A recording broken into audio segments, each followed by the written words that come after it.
السلام علیکم ورحمۃ اللہ وبرکاتہ۔ اللہ رب العزت نے انسان کو پیدا کیا ہے اور اللہ تعالیٰ اس کی ضرورت کو بہترین سمجھتا اور جانتا ہے۔ اس نے اس کی ضرورت کے مطابق جو چیزیں اس کے لیے ضروری تھیں ان کو بھی پیدا کیا، اس کی خوراک کا بندوبست کیا، اس کے دنیا میں آنے کے مقصد کو واضح کیا، اور ساتھ ہی ساتھ میں یہ بھی بتا دیا کہ میں نے دنیا میں رہنے میں انسان کی تقسیم یہ کی ہے کہ ایک مرد کو،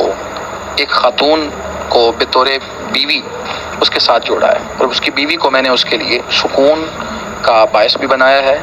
اور افزائش نسل کا ذریعہ بھی بنایا ہے۔ تو جس طرح کھانا پینا یہ چیزیں انسان کی ضرورتیں ہیں، اسی طرح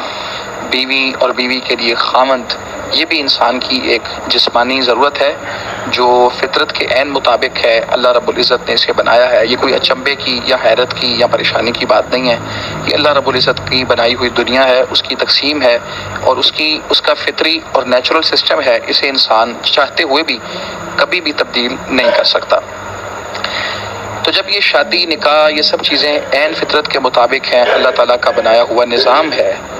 تو اس معاملے میں انسان کو سیریس ہونا چاہیے اور اس میں جو شرعی اصول ہیں ان کو قطعی طور پہ چھوڑنا نہیں چاہیے۔ نبی کائنات علیہ الصلوۃ والسلام کے زمانے میں اللہ رب العزت نے قرآن مجید کو اتارا آپ پر، اور رسول کائنات علیہ الصلوۃ والسلام کی احادیث کے ذریعے سے جو شخص اپنی اس جنسی خواہش کو نکاح یا شادی کے علاوہ، نکاح یا شادی کے راستے کو چھوڑ کے، جو حلال راستہ ہے اسے چھوڑ کے حرام طریقے سے پورا کرتا ہے، وہ مرد ہے یا عورت ہے، قرآن مجید نے اگر وہ غیر شادی شدہ ہے تو اس کی سزا 100 کوڑے بتائے، اور اگر وہ شادی شدہ ہے تو اس کی سزا رجم بتایا۔ اتنے سخت سزا دی۔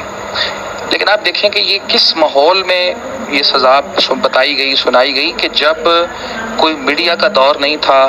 جب اتنے زیادہ فتنے عام نہیں تھے، شادی نکاح عام طور پہ لیٹ نہیں ہو رہے تھے، اس کے باوجود بھی زنا کی اور یہ جو اللہ تعالیٰ کی نافرمانی ہے اس کا وجود وہاں پہ تھا،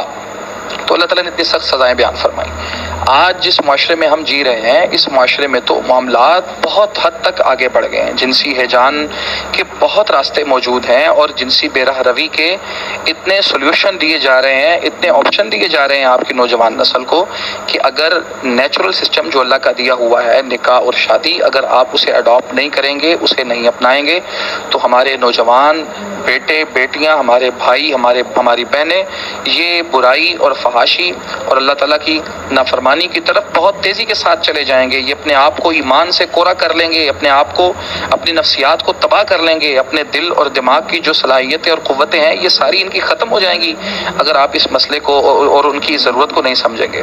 تو میری سب سے بڑی گزارش آج کے دور کے والدین سے ہے، کیونکہ والدین کی یہ بڑی ذمہ داری ہوتی ہے اپنی اولاد کے حوالے سے کہ وہ ان کی جہاں پہ پرورش کا انتظام اہتمام کرتے ہیں، ان کو کھلاتے ہیں، ان کو پلاتے ہیں، ان کو رہائش دیتے ہیں، ان کے لباس کا بندوبست کرتے ہیں، ان کی تربیت کرتے ہیں، سارا کچھ کرتے ہیں، تو بھائی اپنی اولاد کے نکاح کی بھی فکر کریں، ان کی شادی کی بھی فکر کریں، اور شادی اور نکاح کے لیے جو شرعی اصول ہے ہمیں بتایا گیا ہے وہ کیا ہے کہ جب سب سے پہلی شرط تو نکاح شادی کے لیے بلوغت ہے، اور بلوغت کے ساتھ ساتھ اس کے لیے شعور کا ہونا، یعنی جو جسے رشد کہتے ہیں، جسے اردو میں ہم شعور یا سمجھداری کہہ سکتے ہیں، اچھے یا برے کی تمیز ہم کہہ سکتے ہیں، جو ایک بنیادی صلاحیت ہوتی ہے، ان دو چیزوں کا ہونا یہ نکاح کے لیے بنیادی شرط ہے۔ اس کے بعد پھر بیٹوں کے لیے کچھ چیزیں تھوڑی سی ان کا یہ ہونا کہ ان کے پاس اتنی طاقت یا استطاعت ہو جس کے ذریعے سے وہ اپنے نکاح کو چلا سکیں۔ یہ کچھ بنیادی باتیں قرآن مجید نے بتائی ہیں، تو اسے خام خواہ لیٹ کرنا، اور بالخصوص یہاں پہ میں عرض کروں گا بیٹیوں کی شادیوں کے حوالے سے اسے خام خواہ تاخیر اور لیٹ کی طرف لے کے جانا یہ شرعی اعتبار سے بالکل غلط ہے، یہ بالکل اس چیز کی اجازت ہی نہیں ہے۔ اور اگر آپ کے تاخیر کرنے سے، آپ کے لیٹ کرنے سے آپ کا بچہ یا آپ کی بیٹی کسی گناہ کا شکار ہوتی ہے، کسی غلط راستے پہ چڑھتی ہے، تو یہ والدین پورے کے پورے مجرم ہیں، اللہ تعالیٰ کے دربار میں یہ پیش ہوں گے، ان سے اس بات کا حساب لیا جائے گا کہ آپ کے غلط قسم کی پالیسیوں اور آپ کے غلط قسم کے مطالبات اور غلط قسم کی ڈیمانڈوں کی وجہ سے آپ کے بچے جو ہیں وہ غلط راستے پہ چلتے رہے، آپ کہاں سوئے ہوئے تھے۔ تو شرعی اعتبار سے والدین کی یہ ذمہ داری ہے، اور بالخصوص اپنی بیٹیوں کے حوالے سے، کیونکہ بیٹا تو چلے پھر بھی اپنا ولی آپ ہے، لیکن جو بیٹی ہے وہ تو اس کو تو ولی کی ضرورت ہے، اس کو سرپرست کی ضرورت ہے۔ سرپرست کو چاہیے، باپ کو چاہیے کہ اس کا نکاح کرے، اور نکاح بھی وقت پہ کرے جب وہ بالغ ہو جائے۔ عام طور پہ 10 سال 11 12 سال کی بچیاں بالغ ہو جاتی ہیں، بلوغت کے بعد آپ ان کو تعلیم دیں، ان کو ادب سکھائیں، ان کو تربیت دیں، قرآن حدیث کی تعلیم دیں۔ 15 سال 16 17 18 میکسیمم اتنی ایج تک ان کی شادیاں کریں۔ جس طرح کے فتنوں کا وہ شکار ہیں، جس طرح کے ماحول معاشرے میں وہ رہ رہی ہیں، ان کے لیے بہت بڑے بڑے چیلنجز ہیں، اور ان چیلنجز کا مقابلہ کرنا ان کے لیے بہت بہت مشکل بنا ہوا ہے۔ اور جب ہم معاشرے میں رہتے ہوئے ہمارے سامنے جب نوجوان لڑکے نوجوان لڑکیاں اور یہ سوالات اپنے لکھ کے لاتے ہیں، فتویٰ لینے کے لیے ہمارے پاس آتے ہیں، تو ہم واللہ سر پکڑ کے بیٹھ جاتے ہیں، ہمارے سر چکرا جاتے ہیں کہ مطلب یہ کس طرح کے معاملات اور مسائل سے یہ الجھ رہے ہیں، اور ان کے والدین سوئے ہوئے ہیں، ان کو فکر ہی نہیں ہے، ان کو بس یہ پڑی ہوئی ہے کہ ہمارا بیٹا پیروں پہ کھڑا ہو جائے، ہماری بیٹی کا جہیز بن جائے، ہمیں داماد اس طرح کا ملے اس طرح کا ملے۔ رسول کائنات علیہ الصلوۃ والسلام کی حدیث بڑی واضح ہے، آپ نے فرمایا کہ اگر تمہارے پاس کوئی رشتہ لے کے آتا ہے، بیٹی کا ہو یا بیٹے کا ہو، اور اس رشتے کے اندر دو باتیں ہوں، اس کے اندر دینداری بھی ہو، اس کے اندر پورے کا پورا اخلاق بھی ہو، فزوجو، تو ان دو باتوں کی بنیاد پہ تم رشتہ کا کبھی نہ ٹھکراؤ، تم نکاح کر دو۔ اگر تم ایسا نہیں کرو گے تو زمین میں فتنہ ہوگا، زمین میں فساد کبیر ہوگا، اور اس وقت وہی فساد کبیر اور فتنہ اسے ہم اپنے معاشرے میں دیکھ رہے ہیں، اور اس فتنے اور فساد کبیر کو ہم بھگت رہے ہیں۔ خام خواہ کی جو ڈیمانڈ ہے اور غلط قسم کے جو مطالبات ہیں، یا ذہن میں یہ سوچتے رہنا کہ یہ ہوگا وہ ہوگا تو پھر ہم شادی نکاح کریں گے، یہ بالکل غلط بات ہے۔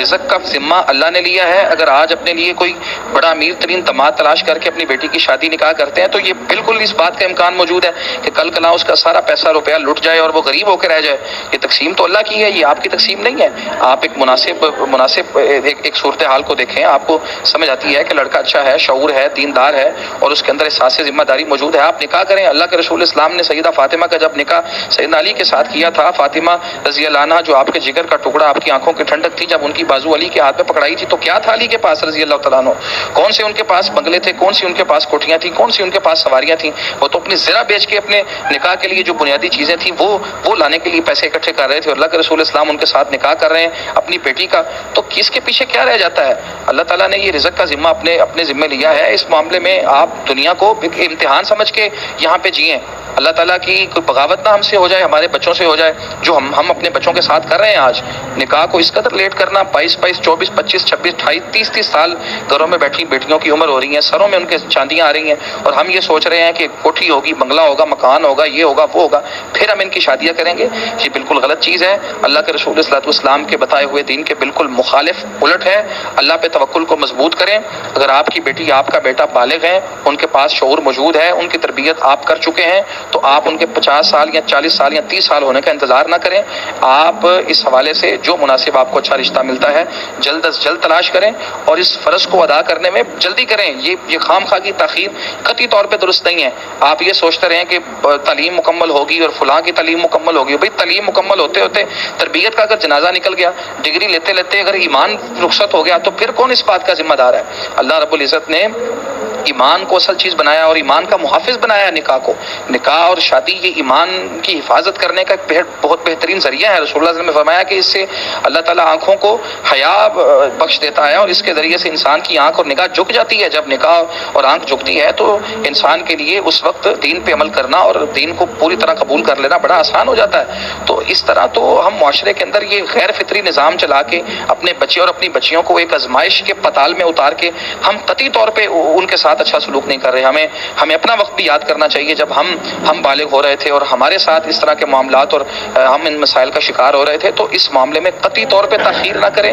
کسی بھی حوالے سے کسی بھی ایسے فتنے کا شکار نہ ہو، کسی مالی فتنے کا، کسی اسٹیٹس اور عہدے کے فتنے کا، کسی دنیا کے کسی اور لوگوں کے تانے سننے کے فتنے کا، کسی فتنے کے کا آپ شکار نہ ہو۔ دھوم دھام کی کوئی ضرورت نہیں ہے۔ نکاح ایک فرض ہے، ایک قرض ہے، ایک ضرورت ہے انسان کی۔ اس کے لیے کسی دھوم دھام کی رشتہ داروں کو اکٹھا کرنے کی، فلاں بھی آئے گا، فلاں جائے گا، فلاں کے پیپر ہیں، فلاں کا یہ مسئلہ، قطعی طور پہ ان سب مسئلوں کو چھوڑیں۔ اللہ رب العزت نے جو آپ کو دیا ہے ایک مناسب روزگار، اور اس سلسلے کو سامنے رکھتے ہوئے اللہ رب العزت کے احکامات پہ عمل کریں۔ اپنی بیٹیاں اپنے بیٹوں کے جو مناسب جائز آپ کو رشتے ملتے ہیں اس کے مطابق ان کو بیاہ کے ان کو اگلے گھر میں بھیجیں، اور جو اپنے بیٹے کا معاملہ ہے اس کو آپ ایک اچھے طریقے کے ساتھ حل کریں۔ اس معاملے میں خام خواہ تاخیر کرنا یہ قطعی طور پہ درست نہیں ہے۔ ہر دن اپنے بچے اور اپنی بچی کے لیے آپ آزمائش کھڑی کر رہے ہیں، ایک نئے نئے امتحان میں ان کو ڈال رہے ہیں، اور اس مسئلے میں اگر وہ اللہ تعالیٰ کی بغاوت اور نافرمانی میں پڑے ہوئے ہیں یا کسی بھی قسم کے فتنے کا وہ شکار ہوتے ہیں، تو اللہ تعالیٰ کے ہاں بھی آپ مجرم ہیں. اور اگر ان سے کوئی ایسی غلطی ہو گئی، اور بالخصوص بیٹیوں سے کوئی ایسی غلطی اگر ہو جاتی ہے، جس طرح کے معاشرے کے اندر بہت ساری داستانیں سننے میں آتی ہیں کہ وہ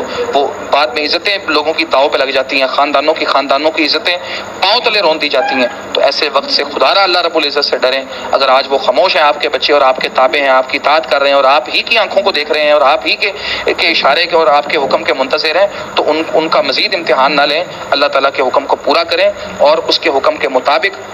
اچھی جگہ پہ ایک مناسب رشتے کی تلاش کر کے دین اور اخلاق ان دو چیزوں کو مقدم رکھ کے آپ ان کی مناسب جگہ پہ شادی اور نکاح کریں. باقی معاملات اللہ تعالیٰ کے سپرد ہے انشاءاللہ العزیز. ایک مناسب حد تک اس پہ سوچ بچار پلاننگ ضرور کریں، لیکن توکل اور سپرداری اللہ تعالیٰ کے کر دیں، انشاءاللہ تعالیٰ وہ کبھی ضائع نہیں کرے گا.